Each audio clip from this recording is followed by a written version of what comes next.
Hello, savvy marketers. Welcome back to another episode of the Smarter Marketing Podcast Shopify edition. I'm Terry, your host, and today we're going into the artistic side of e commerce utilizing Shopify themes and design. Creating a visually appealing, user friendly website is critical for any online business because you want to appeal to your audience, right? So it's important to think about the user experience here. When you're creating your Shopify account, there's a couple of steps that you need to do. Go to the Shopify website and then click Get Started.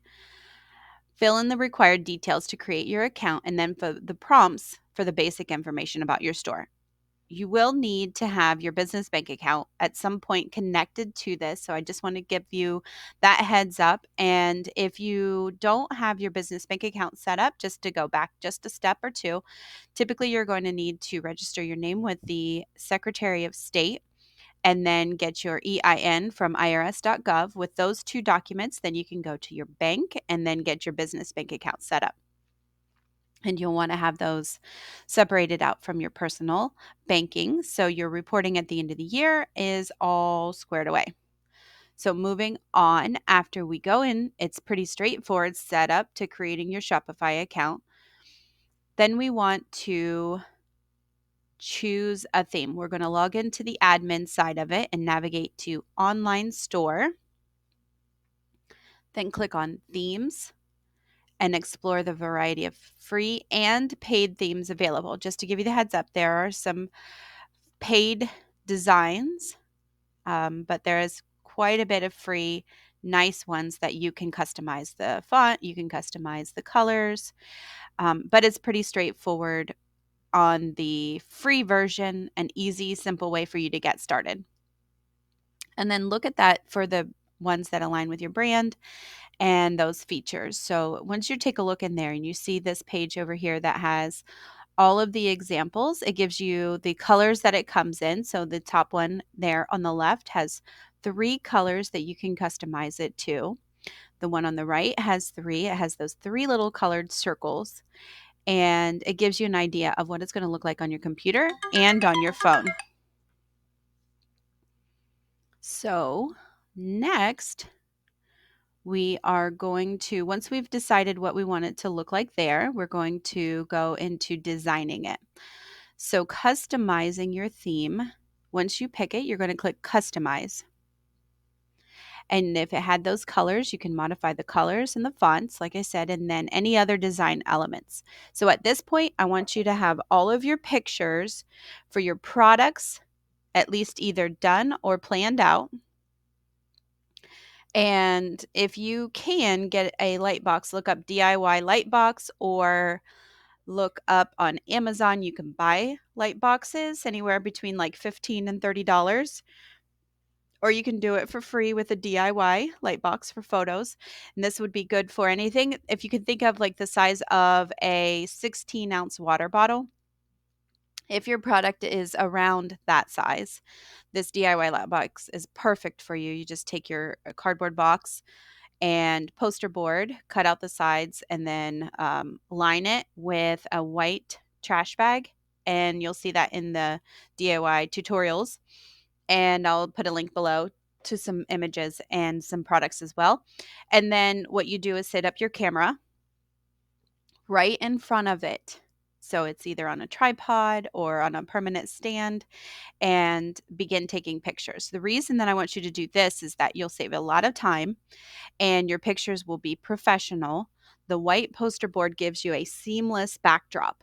And if you have something that needs black, of course, you can buy black poster board and tape it in there as well. And then as fast as you can, you'll be very efficient in setting up high quality, well lit, nice product photography. And with the white background, you'll have an easy time removing any of that if you need a transparent image.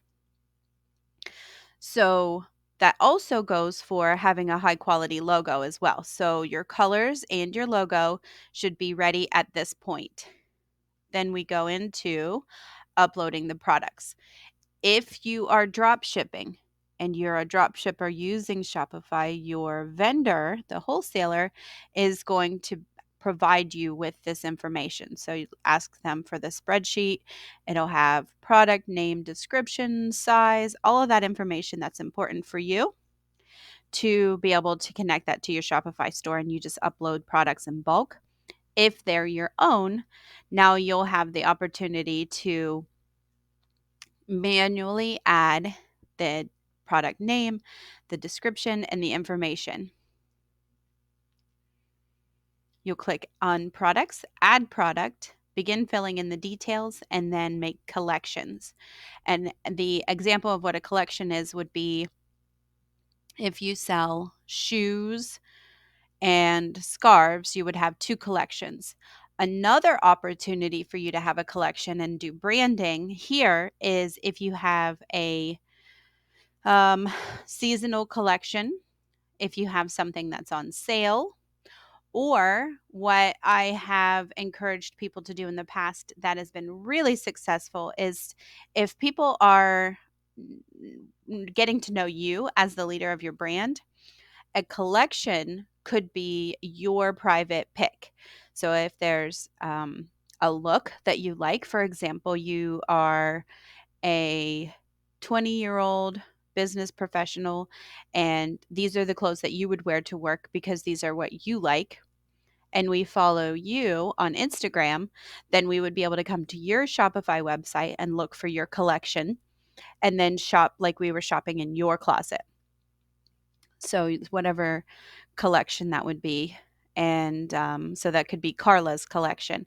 And we would see your fashion and you as a model and engage with you. And then your Instagram shoppable would lead us between the two. So use those collections to help your audience. And that's why we know our audience early and what they're looking for. And if it's coffee, you would have your country of origin.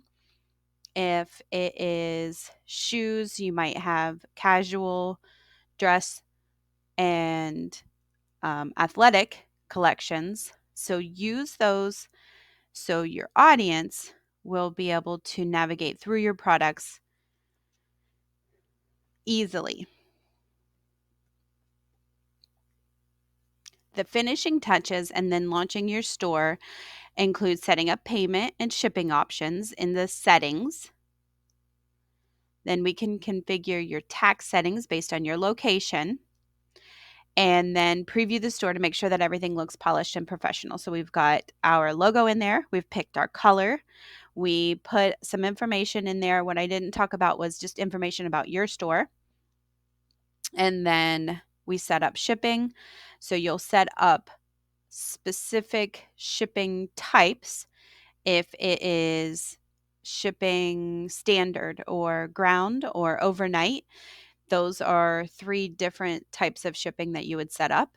And then you would give it a dollar amount and say if you're using the US Postal Service versus FedEx, you can have those options in there. And then it would be by weight or by product, and know how you're shipping those things and how it's going to calculate those. Shipping is one of the hardest items to work through, so give yourself plenty of time when it comes to the shipping and setting up those regions and the shipping type. And then the taxes. One of the nice benefits about Shopify is the taxes are continuously being updated. And then from there, we want to talk about the importance of the design. This is what the stage is. The first impression really does matter. The website is the first interaction that customers have, so make it memorable and inviting. And the user experience has to have a well-designed website for the user to make sure that they navigate through there. And part of that would be related products. So if I like and see a product that is shoes, for example, and this would be an item that would go along with those shoes, like the handbag, those are things that you can offer the user. And then, of course, your branding. Make sure that your branding is consistent through all of those elements, and that when I see you on Instagram, when I see you on other channels, the branding carries through. And that's going to conclude today's episode on Shopify themes and design. I hope you feel inspired to start your journey creating a stunning storefront for your business. And if you have any questions or a specific topic that you want to cover in future episodes, don't hesitate to reach out. We have more Shopify podcasts coming up, so stay tuned for those. And subscribe, like, and leave a review. And stay tuned for more insights on maximizing your store. And don't forget, we'll put a Shopify link down below. So if you're interested in starting or exploring through there, they give you 3 months for $1 to get you started looking and exploring in the store. So there's no risk. And until next time, happy selling.